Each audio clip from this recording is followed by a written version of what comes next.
Hello दोस्तों, नमस्कार। मैं स्वागत करती हूँ आप सभी का अपने यूट्यूब चैनल ब्रिलियंट एकेडमी पे। तो दोस्तों, आज हम लोग पढ़ने जा रहे हैं क्लास 9 का प्रश्नावली 1.4, ठीक है, यानी कि प्रश्नावली 1.4। तो आइए देखते हैं क्वेश्चन में इसमें क्या कहा गया है। तो सबसे पहला क्वेश्चन प्रश्नावली 1.4 का पहला क्वेश्चन है, बताइए नीचे दी गई संख्याओं में कौन कौन परिमेय हैं और कौन कौन अपरिमेय हैं। ठीक है, तो इनमें हमें बताना ये सारे क्वेश्चन में कि कौन परिमेय संख्या है, कौन अपरिमेय है। तो सबसे पहले हम परिमेय और अपरिमेय के लिए कुछ हमारे फैक्ट होते हैं, यानी कुछ तथ्य हैं, उनको हम नोट कर लेते हैं। ठीक है, आइए देखते हैं। ठीक है, तो क्वेश्चन को करने से पहले कुछ महत्वपूर्ण तथ्य हैं, उनको हम नोट कर लेते हैं। तो देखते हैं कि सबसे पहला क्या है हमारा। तो सबसे पहले में है कि देखिए, अगर हम किसी परिमेय संख्या को और अपरिमेय संख्या को जोड़ें या घटाएं, तो यहाँ लिख लेते हैं, अगर कोई एक परिमेय संख्या है, एक परिमेय संख्या तथा एक परिमेय संख्या तथा एक अपरिमेय संख्या,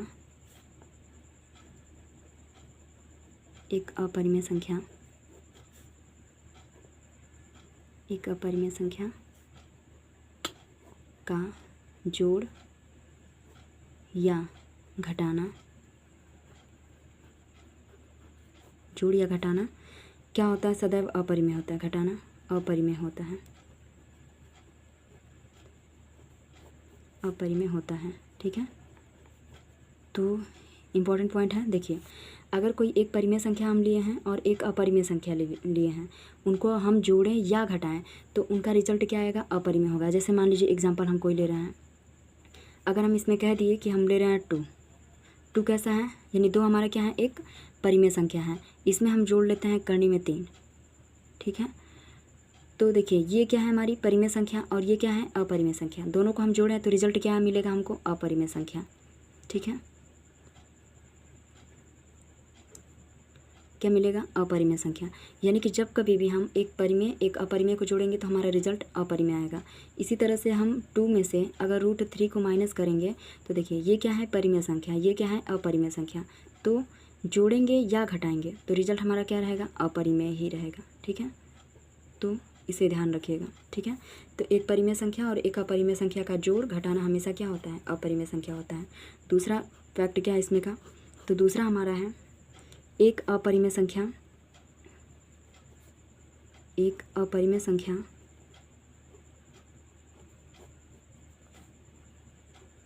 एक अपरिमेय संख्या के साथ,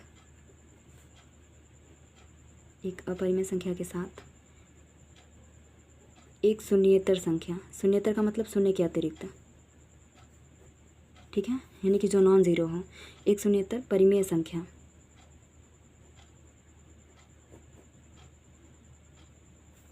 परिमेय संख्या का गुणनफल या भागफल,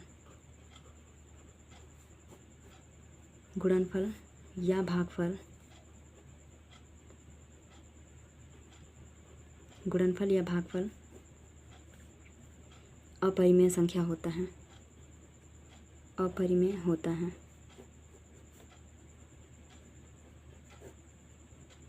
तो आइए इसको भी एग्जाम्पल के माध्यम से देखते हैं। देखिए क्या कहा गया है, एक अपरिमेय संख्या के साथ एक शून्येतर परिमेय संख्या। शून्येतर का मतलब कि शून्य को छोड़ करके अन्य कोई भी परिमेय संख्या हम लें, उनका गुणनफल और भागफल क्या होगा, अपरिमेय संख्या है। ध्यान रहे ये शून्येतर, ध्यान दीजिएगा कि यानी कि शून्य हम नहीं ले सकते, शून्य के अतिरिक्त हम कोई भी परिमेय संख्या ले सकते हैं। ठीक है, तो इसको एग्जाम्पल हम देखते हैं। तो क्या होगा, जैसे मान लीजिए हम ले लिए हैं √3। ठीक है, इसमें हम किसी परिमेय संख्या से मल्टीप्लाई करा रहे हैं, यानी कि मान लीजिए हम √3 में 2 से मल्टीप्लाई करा रहे हैं तो कितना आएगा, 2√3। तो ये कैसा हुआ, ये हो गया हमारा अपरिमेय संख्या। ठीक है, अपरिमेय संख्या। और गुणनफल हो गया। अब भागफल की बात कर रहे हैं, जैसे हम मान लेते हैं कि ये 2 है, 2 में हम डिवाइड कर देते हैं √5 से, तो कितना आएगा, 2/√5। तो ये कैसा हो गया, यानी कि ये भी हो गया हमारा अपरिमेय संख्या।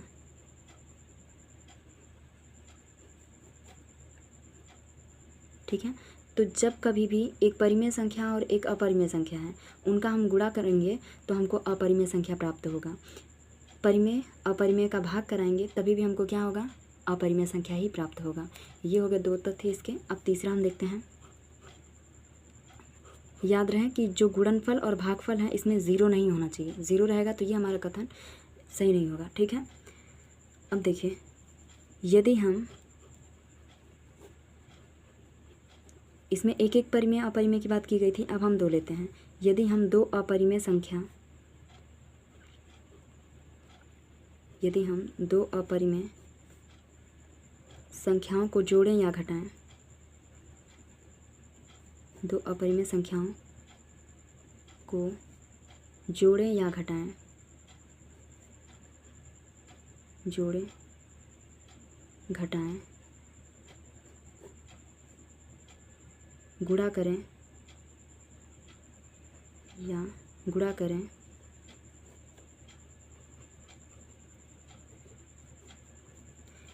ठीक है। यदि हम दो अपरिमेय संख्याओं को जोड़ें, घटाएं या गुणा करें, या एक अपरिमेय को, एक अपरिमेय संख्या को, एक अपरिमेय संख्या को दूसरी अपरिमेय संख्या से भाग करें, दूसरी अपरिमेय संख्या से, दूसरी अपरिमेय संख्या से भाग करें, भाग करें तो प्राप्त परिमाण, तो प्राप्त परिणाम, प्राप्त परिणाम परिमेय भी हो सकता है और अपरिमेय भी, परिमेय या अपरिमेय हो सकता है,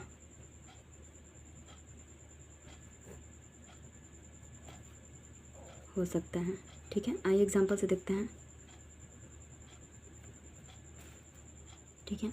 तो हम ले लेते हैं, जैसे देखिए एग्जांपल में, अगर हम क्या लें, कोई दो अपरिमेय संख्या ले लेते हैं, यानी कि √3 है, √2 है, ये दोनों क्या हैं, ये भी अपरिमेय है और ये भी क्या है, ये पर अपरिमेय, ये भी अपरिमेय, तो इन दोनों का रिजल्ट क्या आया, अपरिमेय, अपरिमेय हो गया, ठीक है। फिर इसी तरह से तो देखिए, दो अपरिमेय संख्याओं को जोड़ें या घटाएं या गुणा करें, यहीं पे हम ले लेते हैं √3 × √3, तो कितना आएगा, √6, √6 कैसी है, अपरिमेय संख्या,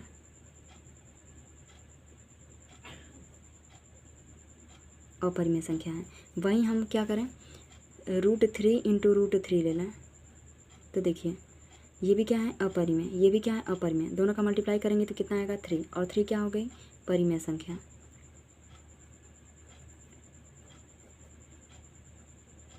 ठीक है। तो हम दो अपरिमेय संख्याओं को जोड़ेंगे या घटाएंगे तो रिजल्ट हमारा परिमेय भी आ सकता है, अपरिमेय भी आ सकता है, ठीक है। अब वही गुणा में देखिए, गुणा में भी क्या कहा गया है, दो अपरिमेय संख्याओं का गुणनफल परिमेय भी हो सकता है, अपरिमेय भी हो सकता है, ठीक है। यानी कि दोनों अपरिमेय रहनी चाहिए, उनका गुणनफल हमारा परिमेय भी हो सकता है, अपरिमेय भी हो सकता है। इसी तरह भाग वाला हम देख लेते हैं, जैसे देखिए √3 है, √3 को हम √3 से डिवाइड करें, तो √3 को √3 से डिवाइड करेंगे, कितना आएगा, 1, 1 क्या है, परिमेय संख्या, तो क्या मिला हमें, परिमेय संख्या। वहीं पे अगर हम कहें कि √3 में √2 से डिवाइड करें तो इसका रिजल्ट हमको क्या मिलेगा, अपरिमेय संख्या, ठीक है, अपरिमेय संख्या मिलेगा, ठीक। तो वही कहा गया है कि अगर दो अपरिमेय संख्या हम ले रहे हैं तो उनका जोड़, घटाना, गुणा या भाग परिमेय भी हो सकता है, अपरिमेय भी हो सकता है, ठीक है। आइए अब हम अपने क्वेश्चन पे आते हैं, अब आते हैं हम अपने क्वेश्चन पे, इजली देख लेते हैं, ठीक है। 1.4 का क्वेश्चन नंबर फर्स्ट, क्या है क्वेश्चन नंबर फर्स्ट,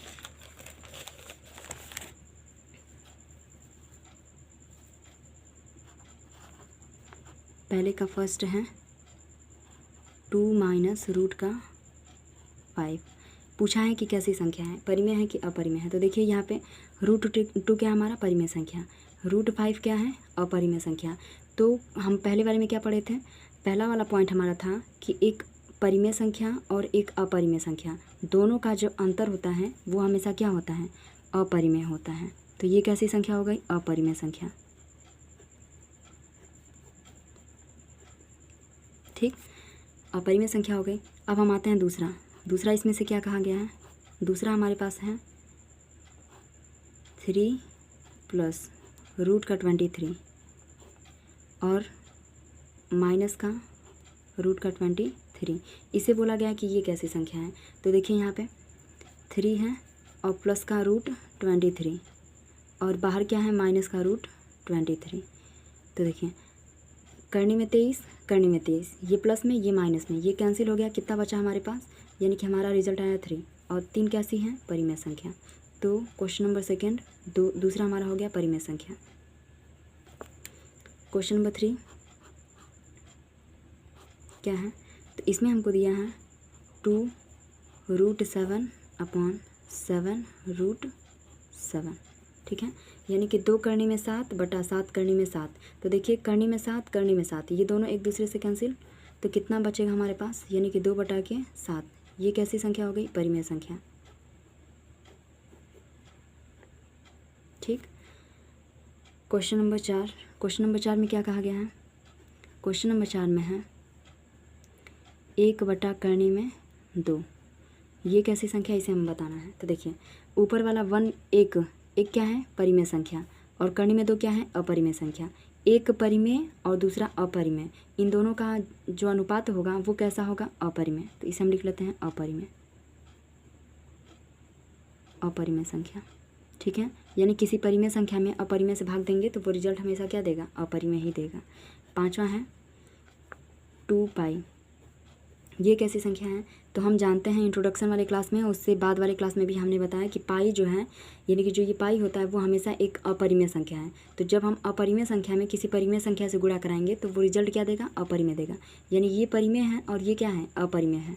तो परिमेय अपरिमेय दोनों का गुणनफल क्या होगा, अपरिमेय, अपरिमेय संख्या है, ठीक है। अब आते हैं हम अपने क्वेश्चन नंबर 2, यानी कि 1.4 का क्वेश्चन नंबर दूसरा। तो क्वेश्चन नंबर 2 में क्या कहा है, निम्नलिखित संख्याओं में से प्रत्येक व्यंजक को सरल कीजिए। तो इनको हमको क्या करना है, सॉल्व करना है। तो करते हैं दूसरे का पहला, सरल करना है, सरल करें। पहला क्वेश्चन इसमें है 3 प्लस रूट 3, अगला ब्रैकेट में है 2 प्लस रूट 2, ठीक है। ये दोनों को हमको सॉल्व करना है। तो कैसे करेंगे, तो सबसे पहले हम ये पहले वाले डिजिट को इस दूसरे ब्रैकेट के दोनों डिजिट में क्या करेंगे, मल्टीप्लाई कराएंगे। फिर पहले के दूसरे डिजिट को दूसरे वाले के पूरे मल्टीप्लाई कराएंगे। इसको हम ऐसे लिख सकते हैं, 3 लिख लिए, यानी पहले ब्रैकेट का पहला जो नंबर है इसको हम दूसरे ब्रैकेट के पूरे नंबर में मल्टीप्लाई करा देंगे। फिर पहले ब्रैकेट का ये दूसरा नंबर जो हमारा है इसको हम ले लेते हैं प्लस का रूट 3, इसको हम इस पूरे ब्रैकेट में मल्टीप्लाई कराएंगे। तो कितना हुआ, 2 तिया 6, तो कितना हुआ, 3 दूनी के 6, 3 का इसमें करेंगे तो 3 करनी में 2 प्लस इसका इसमें कराएंगे तो 2 और करनी में 3 और प्लस करनी में 3 करनी में 2, गुणा कर लेंगे तो कितना हो जाएंगे, करनी के अंदर 2 तिया 6, यानी कितना रिजल्ट आया हमारे पास, 6 प्लस कुछ जुड़ने वाला नहीं है तो इसको हम उतार लेंगे, 2 प्लस 2 करनी में 3 और प्लस करनी में 6, यही हमारा क्या हो गया, इसका आंसर हो गया, ठीक है। हो गया सॉल्व दूसरे का पहला क्वेश्चन। अब दूसरे का दूसरा, तो दूसरे के दूसरे में क्या है, दूसरे के दूसरे क्वेश्चन में कहा गया है 3 प्लस करनी में 3, अगला ब्रैकेट 3 माइनस करनी में 3। तो देखिए इसको हम फार्मूले से कर सकते हैं या फिर वैसे ही मल्टीप्लाई करके, तो a प्लस बी और a माइनस बी के फार्मूले पे तोड़ लें, या फिर हम ऐसे ही कर लेते हैं, यानी इसका मल्टीप्लाई इस पूरे में और फिर इसका मल्टीप्लाई इस पूरे में।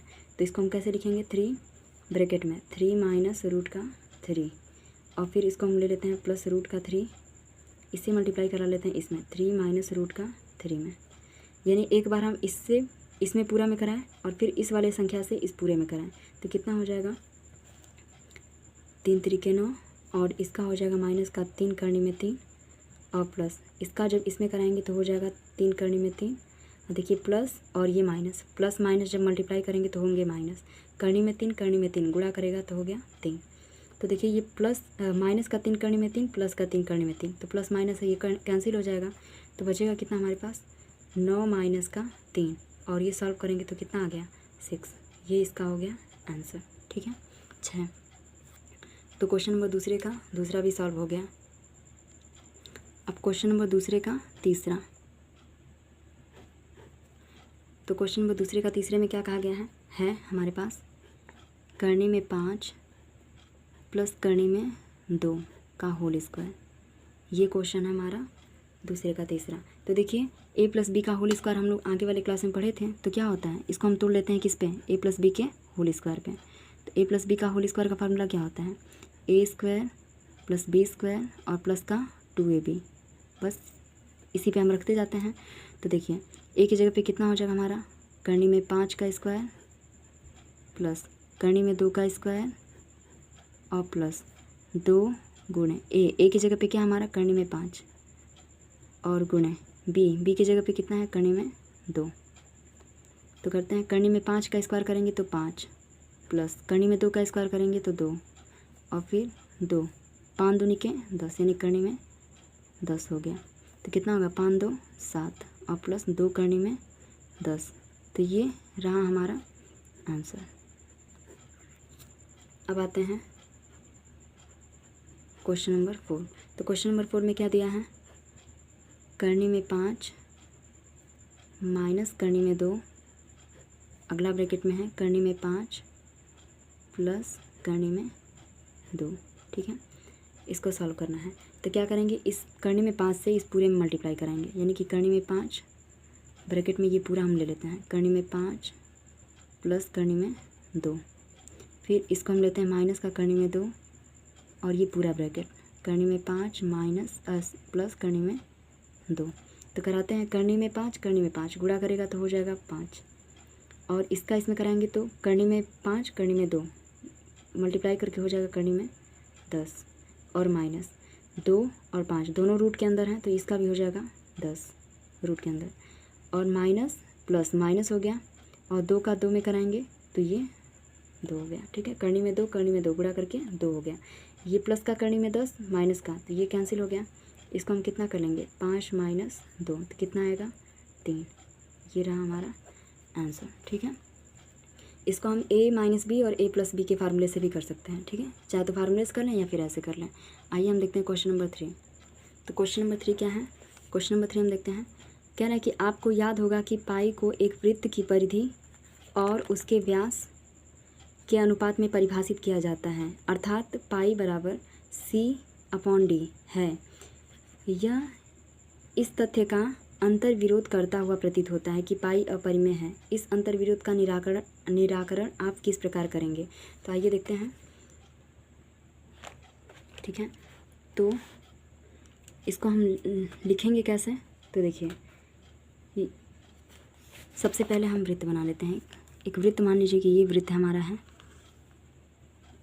ठीक है, तो ये वृत्त की क्या होती है, ये किनारे वाली जो दूरी इसकी चलती है, किनारे किनारे जो हम दूरी चलते हैं ये होती है वृत्त की परिधि और ये होता है हमारा वृत्त का व्यास, यानी कि यहाँ से यहाँ तक का ये जो डिस्टेंस होगा ये होगा हमारा d और ये जो पूरी दूरी हम चलेंगे इसको हम रिप्रेजेंट करते हैं c से। ठीक है, तो हम क्या लिखते हैं कि वृत्त की परिधि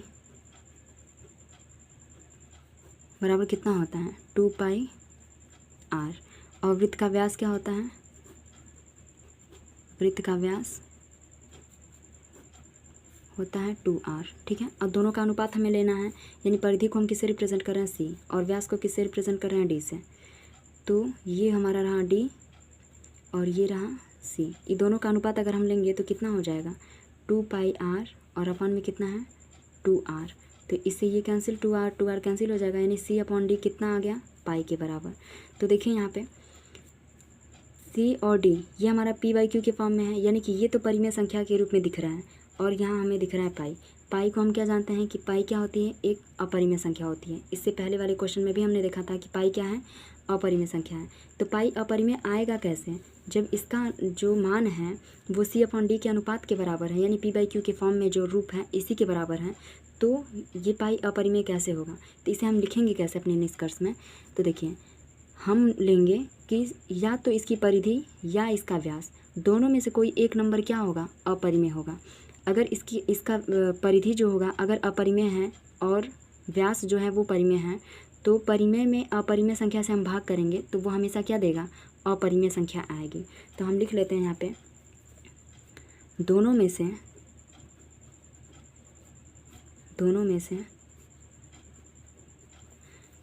का मतलब कि सी या डी में से, दोनों में से कोई एक अपरिमेय संख्या है, कोई एक अपरिमेय संख्या है, ठीक है।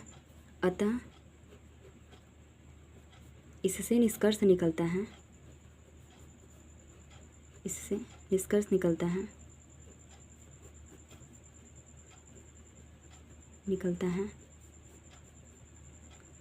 क्या निष्कर्ष निकलता है, देखिए अगर दोनों में से कोई एक अपरिमेय है एक परिमेय है तो दोनों से क्या निष्कर्ष निकलता है कि पाई एक अपरिमेय संख्या है।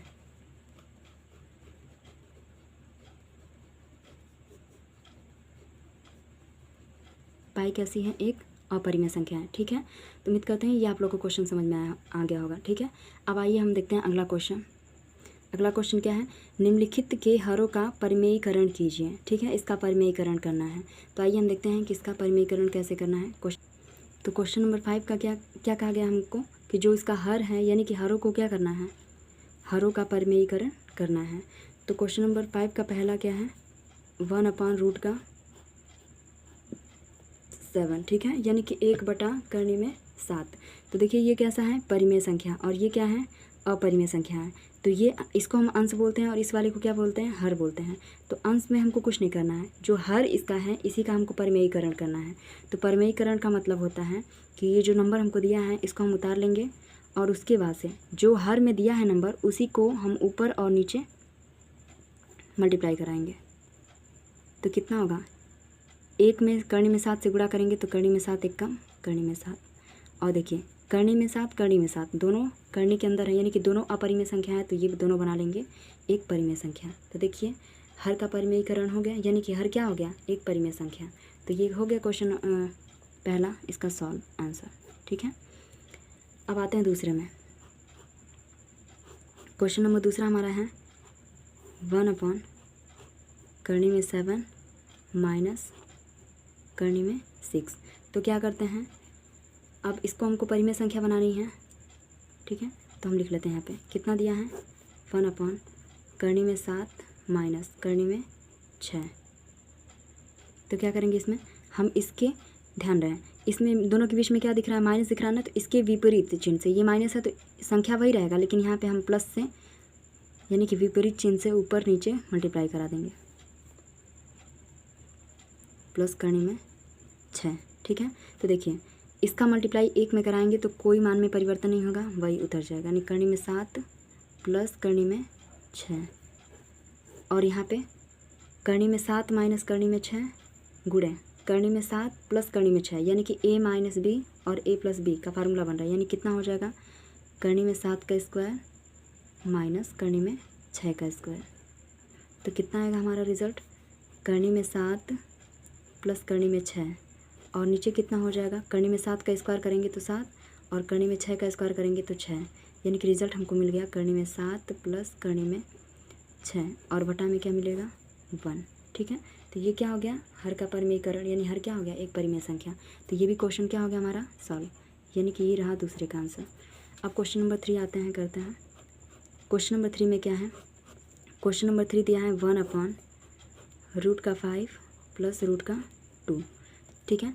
तो इसमें भी क्या करेंगे, वही सेम प्रोसेस, यानी कि 1/√5 प्लस √2 है, नंबर वही रहेगा, यानी सारे डिजिट वही रहेंगे, बस प्लस की जगह पे माइनस हो जाएगा, यानी कि √5 माइनस √2, और यहाँ पे कर लेंगे √5 माइनस √2, मल्टीप्लाई कराएंगे तो इसका मल्टीप्लाई 1 में कराएंगे तो कोई चेंज नहीं होगा, वैसे ही उतर जाएगा। और यहाँ पे ये हमारे फार्मूले पे टूट रहा है, a plus b a minus b, यानी कि √5 का स्क्वायर माइनस √2 का स्क्वायर। तो कितना हो जाएगा, रूट में 5 माइनस रूट में 2 रहेगा ऐसे ही। रूट में 5 का स्क्वायर करेंगे तो 5 और रूट में 2 का स्क्वायर करेंगे तो 2। तो कितना आएगा रिजल्ट? रूट में 5 माइनस रूट में 2 और 5 में से 2 माइनस करेंगे तो 3। ये रहा इसका आंसर। ठीक है, तो क्या हो गया? ये एक परिमेय संख्या। हर को ही परिमेयीकरण करना था, यानी हर को परिमेय संख्या बनाना था। अब इसका क्वेश्चन नंबर 4 है। तो क्वेश्चन नंबर 5 का 4 नंबर क्या है? 1/√7 माइनस 2। तो इसको हम क्या करेंगे? वही सेम प्रोसेस करना है। रूट का 7 माइनस 2 है तो इसके विपरीत चिन्ह से गुणा कराएंगे, यानी कि रूट का 7 प्लस 2 और नीचे भी रूट का 7 प्लस का 2। तो देखिए, जब हम इस वाले नंबर से 1 में मल्टीप्लाई करेंगे यानी कोई चेंज नहीं होगा। रूट का 7 प्लस का 2 ये उतर जाएगा और यहाँ पे a minus b a plus b, यानी कि रूट का 7 का स्क्वायर और माइनस 2 का स्क्वायर। तो कितना हो जाएगा? रूट का 7 प्लस का 2 और अपन में रूट का 7 का स्क्वायर करेंगे तो 7 माइनस 2 का स्क्वायर करेंगे तो 4। कितना हो जाएगा? रूट का 7 प्लस का 2 और अपन में 7 में से 4 माइनस करेंगे तो 3। ये इसका रिज़ल्ट हो गया। ठीक है, क्योंकि देखिए ये परिमेय संख्या बन गया, हमको वही फाइंड करना था। तो ये रहा रिज़ल्ट, ये रहा हमारे सारे क्वेश्चन का सलूशन। ठीक है, तो ये प्रश्नावली समाप्त हुआ। अब हम अगले क्लास में एक प्रश्नावली हमारा बचा है 1.5, उसको समाप्त कर लेंगे।